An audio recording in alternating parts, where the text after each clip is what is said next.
Good morning students, welcome to Krishna institute online classes. I hope students अब तक के सारे वीडियो लेक्चर्स आप रेगुलर अटेंड कर रहे हैं और आप सबको ये सारे टॉपिक्स अच्छे से समझ भी आ रहे हैं। इसी होप के साथ आज हम अपनी न्यू फॉर्म डिस्कस करेंगे, पार्टनरशिप। ठीक है, joint Hindu family business, sole proprietorship and cooperative organisation. I hope आपको ये सारे टॉपिक्स अच्छे से क्लियर हैं, आपने नोट्स भी बनाए हैं इसके। आज हम डिस्कस करेंगे अबाउट पार्टनरशिप। देखो नाम से ही क्लियर है, पार्टनरशिप क्या मतलब है इसका, पार्टनरशिप का जो पार्टनर्स मिलकर करेंगे। पार्टनर्स मीन्स टू और मोर पर्सन। ठीक है, सोल प्रोप्राइटरशिप में स्टूडेंट क्या होता था कि एक अकेला पर्सन अपने बिजनेस को स्टार्ट करता था, सारा पैसा लगाता था, सारा रिस्क बियर करता था, जितने भी प्रॉफिट्स होते थे सब उसके होते थे। ओके, कोऑपरेटिव ऑर्गेनाइजेशन में हमने बात की थी मिनिमम 10 अडल्ट मेंबर्स की, कि वो मिलके एक ऑर्गेनाइजेशन बनाते हैं। जॉइंट हिंदू फैमिली बिजनेस में हमने डिस्कस किया था कि एंसेस्ट्रल प्रॉपर्टी होती है और सभी फैमिली मेंबर्स मिलकर उसी एंसेस्ट्रल प्रॉपर्टी के साथ बिजनेस करते हैं और उसी को बढ़ाने का काम करते हैं। बट आज हम बात करेंगे पार्टनरशिप की, जहाँ पर पार्टनर्स हैं मीन्स टू और मोर देन टू पर्सनस हैं जो मिल के बिजनेस कर रहे हैं।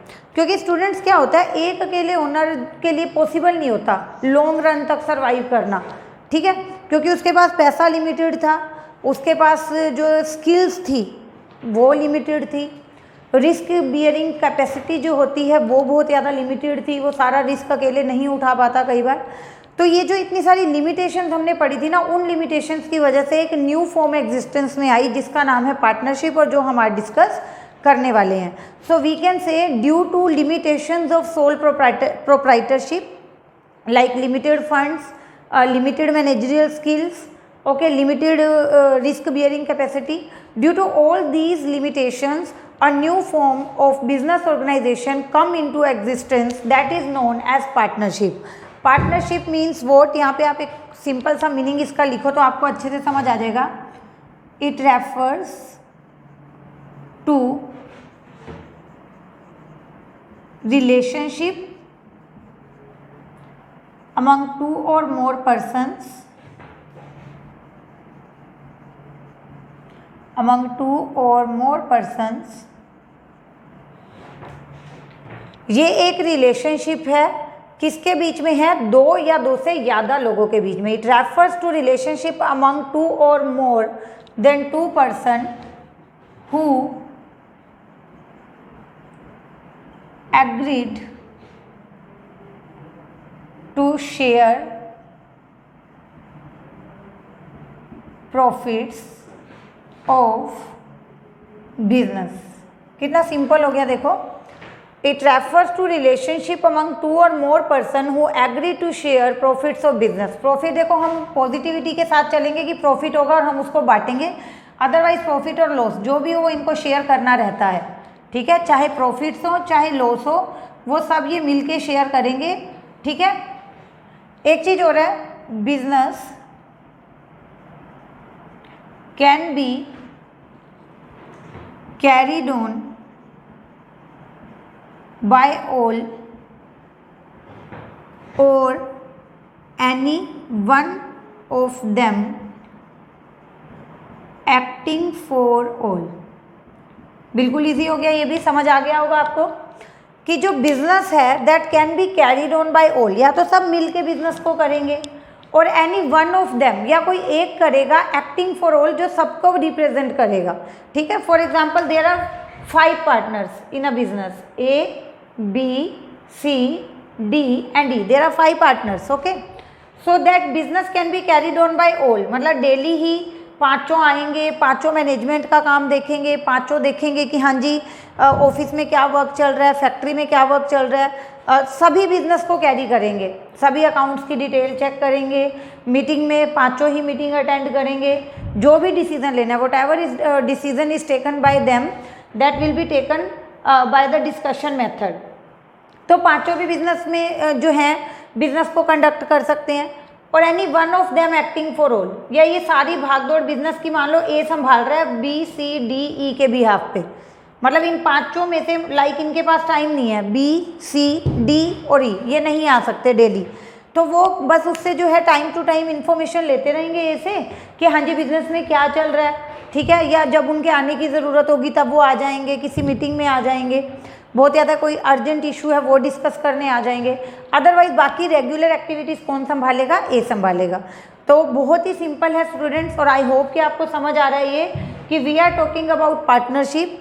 पार्टनरशिप होती है रिलेशनशिप, एक रिलेशनशिप होती है, एक कंट्रैक्चुअल रिलेशनशिप होती है, एग्रीमेंट होता है पार्टनर्स का, जिसमें दो या दो से ज़्यादा लोग होते हैं। ऑब्वियस सी बात है, अगर वो एक पर्सन होगा तो वो सोल प्रोप्राइटर होगा, वो सोल प्रोप्राइटरशिप की फॉर्म में आएगा।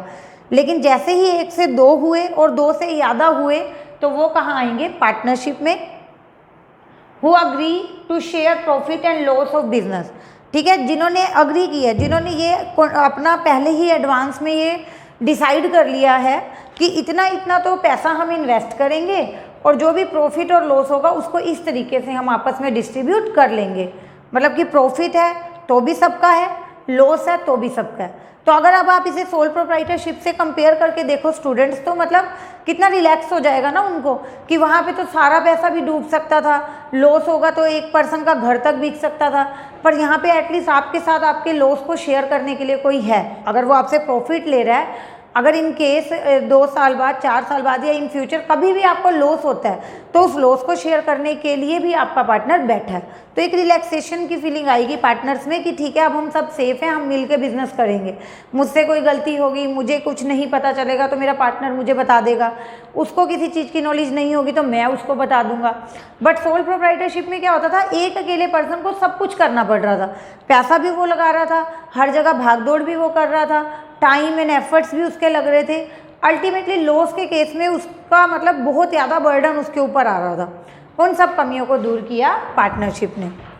पार्टनरशिप में क्या होता है, business can be carried on by all, सभी बिजनेस को चला सकते हैं। जैसे मैंने आपको एग्जांपल दिया, ए बी सी डी ई पांचों भी बिजनेस को कंडक्ट कर सकते हैं regularly. Any one of them, like मैंने यहाँ पे एग्जांपल दिया आपको ए का, कि सिर्फ ए भी बाकियों के बिहाफ पर बिजनेस को कर सकता है। Okay students, so meaning is clear to all of you. Now we will discuss about its features. इसके कुछ फीचर्स की बात करते हैं ताकि आपको बिल्कुल अच्छे से क्लियर हो जाएगा कि पार्टनरशिप क्या है और सोल प्रोप्राइटर से ये कैसे अलग है। सोल प्रोप्राइटरशिप में वैसे सिंपल सा एक डिफरेंस तो आपको पता चल ही गया कि वहाँ पे एक पर्सन होता था, यहाँ पे 2 और मोर देन 2 पर्सन होते हैं। But still there are so many other dissimilarities between sole proprietorship and partnership which we will discuss later after discussing about its feature. Okay? तो फर्स्ट ऑफ ऑल फीचर में students आप देखोगे formation के बारे में। Formation इसकी भी easy रहती है, ऐसा कुछ कॉम्प्लेक्स प्रोसीजर नहीं है जो आपको फॉलो करना पड़ता है, ठीक है। पार्टनरशिप एक्ट है 1932, उसमें कुछ रूल्स हैं वो आपको फॉलो करने पड़ेंगे।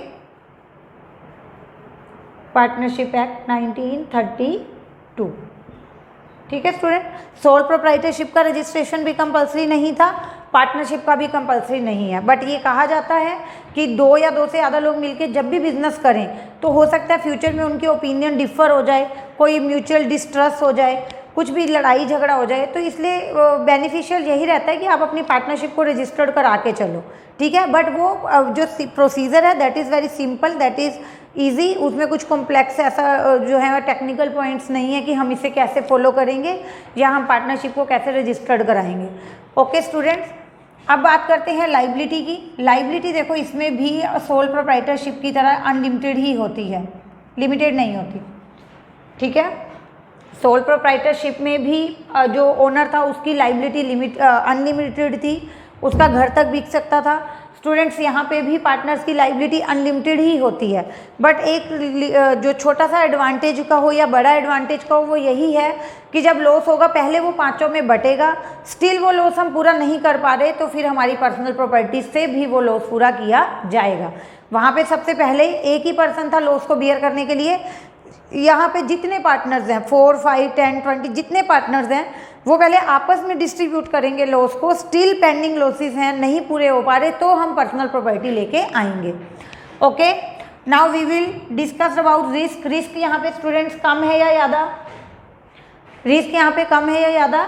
तो वी विल से कि रिस्क जो है in comparison to sole proprietorship कम है, that will be distributed among all partners. इसलिए थोड़ा सा रिस्क उसके कंपैरिजन में कम होता है। रिस्क जो होता है that is share by all, risk को सब लोग मिल के फेस करेंगे, एक के ऊपर सारा बर्डन नहीं आएगा।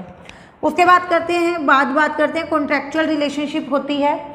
कॉन्ट्रैक्चुअल रिलेशनशिप उन्हीं पर्सन्स की होगी जो कॉन्ट्रैक्ट में एंटर कर सकते हैं, मीन्स टू और more than two person partnership में हो सकते हैं, but there must be contractual relationship among them. Contractual relationship means कि जो पर्सन कॉन्ट्रैक्ट में एंटर करने के लिए कैपेबल हैं सिर्फ वही पार्टनर बनेंगे। ठीक है, लाइक मैं आपको एग्जांपल दूं तो कि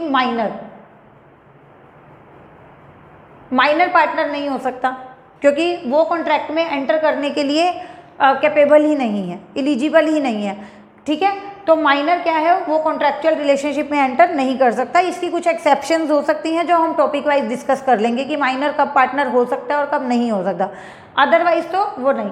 या फॉर एग्जांपल अगर मैं बात करूं एक मेंटली अनसाउंड, ठीक है, पर्सन, अनसाउंड माइंड का पर्सन जो मेंटली फिट नहीं है, ठीक है, वो भी कॉन्ट्रैक्चुअल रिलेशनशिप में एंटर नहीं कर सकता, तो वो भी दैट मीन्स कि पार्टनर नहीं बन सकता। तो कुछ कंडीशंस होती हैं कि पार्टनर्स के बीच में एक कॉन्ट्रैक्चुअल रिलेशनशिप होनी चाहिए।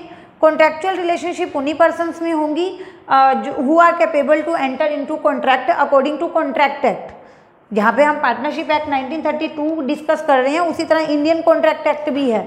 तो इंडियन कॉन्ट्रैक्ट एक्ट ने बताया कि कौन पर्सन कॉन्ट्रैक्ट में एंटर कर सकते हैं और कौन नहीं कर सकते। जो कॉन्ट्रैक्ट में एंटर नहीं कर सकते वो पार्टनर भी नहीं बनेंगे। फॉर एग्जांपल माइनर और unsound mind, a person with unsound mind, ठीक है, जो मेंटली फिट नहीं है, वो कैसे कॉन्ट्रैक्ट की कंडीशंस को समझेगा और उसे पूरा करेगा। ठीक है, now we will discuss about continuity. तो यहाँ पे कंटिन्यूटी रहती है, ठीक है, रहती है, लेकिन यहाँ पे भी जो है हम कहेंगे कि लिमिटेड है, इसका स्पैन जो है पार्टनरशिप का वो लिमिटेड है। क्यों? क्योंकि आप एग्जांपल लेके देखो कि there are only two partners A and B. अब ए की डेथ हो गई तो बी अकेला क्या पार्टनरशिप जो है आगे चला सकता है? नहीं चला सकता। अब मैं एग्जांपल लेती हूँ, A B and C, three partners are there, B की डेथ हो गई तो ए और सी टू पर्सन्स तो बचे, वो तो पार्टनरशिप आगे कंटिन्यू कर सकते हैं, बट स्टिल जो पुराना एग्रीमेंट है वो ख़त्म होगा और इन दोनों के बीच में जो है एक नया एग्रीमेंट बनेगा। तो उस हिसाब से कंटिन्यूटी की बात क्या कही जाती है कि continuity comes to end. Okay, जब एक पार्टनर की डेथ होगी या वो अपनी मर्जी से पार्टनरशिप को छोड़ के चला जाएगा, whatever reason is there, पुरानी जो पार्टनरशिप है वो ख़त्म हो जाएगी और न्यू एग्रीमेंट में बाकी बचे हुए पार्टनर्स को एंटर करना पड़ेगा। दो ही पार्टनर हैं, एक की डेथ हो गई तो अकेला तो पार्टनर कुछ करेगा नहीं, वो तो पार्टनरशिप नहीं चला सकता ना अकेला पार्टनर। तीन पार्टनर थे, एक की डेथ हो गई, ठीक है, दो पार्टनर आगे पार्टनरशिप को कंटिन्यू कर सकते हैं, पर जो पुराना एग्रीमेंट है that will comes to an end and you have to enter, जो रिमेनिंग पार्टनर्स हैं they have to enter into a new contract. Okay, now we will discuss about number of partners. तो देखो number of partners हमें पता है minimum तो 2 होने ही चाहिए, क्योंकि अगर वो एक होगा तो वो क्या होगा, पार्टनरशिप में आएगी नहीं, वो आएगा सोल प्रोप्राइटरशिप में। वो किस में आएगा? सोल प्रोप्राइटरशिप में, अगर एक पर्सन है तो पार्टनरशिप के लिए मिनिमम 2 एंड मैक्सिमम क्या कहेंगे, मैक्सिमम कितने होते हैं? 50।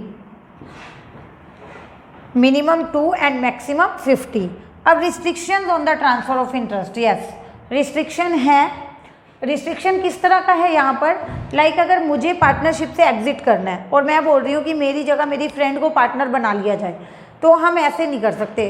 अपने इंटरेस्ट को हम ट्रांसफ़र कर सकते हैं, but after getting permission of all the remaining partner, after getting consent of the remaining partners. Okay, तो यहाँ पे रिस्ट्रिक्शन इतना ही है इंटरेस्ट को ट्रांसफ़र करने पे कि जितने भी बाकी बचे हुए पार्टनर्स हैं पहले आपको उनकी कंसेंट लेनी पड़ेगी। If they all agree for this then you can transfer your interest to other person.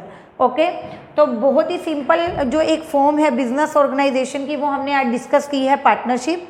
आपको यहाँ पे एक तो ये याद रखना है, पार्टनरशिप एक्ट 1932 यहाँ फॉलो हो रहा है।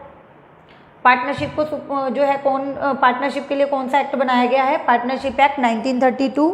यहाँ 2 या 2 से ज़्यादा लोग मिल के बिजनेस करते हैं, मिल के पैसा लगाते हैं, मिल के प्रॉफिट और शेयर को बांटते हैं और मिल के ही बिजनेस को कंडक्ट करते हैं। जो भी मेजर डिसीजंस लिए जाते हैं वो सबकी कंसेंट के साथ लिए जाते हैं।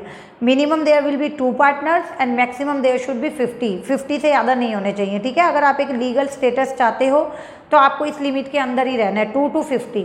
2 से कम होंगे आप सोल प्रोप्राइटरशिप में हो, 50 से ज़्यादा होंगे तो आप एक लीगल पार्टनरशिप फॉर्म में नहीं आओगे, आपका स्टेटस आपको नहीं मिलेगा लीगल वाला, ठीक है। कॉन्ट्रैक्चुअल रिलेशनशिप पार्टनरशिप में पार्टनर्स में बहुत ज़रूरी है। सो जो पर्सन्स कैपेबल हैं to enter into contract only they can be a partner, okay. तो आप प्लीज़ इसका स्क्रीनशॉट ले लें और इसके नोट्स बना लें, नेक्स्ट वीडियो तक इस टॉपिक को अच्छे से रिवाइज करें, ठीक है students. Thank you so much.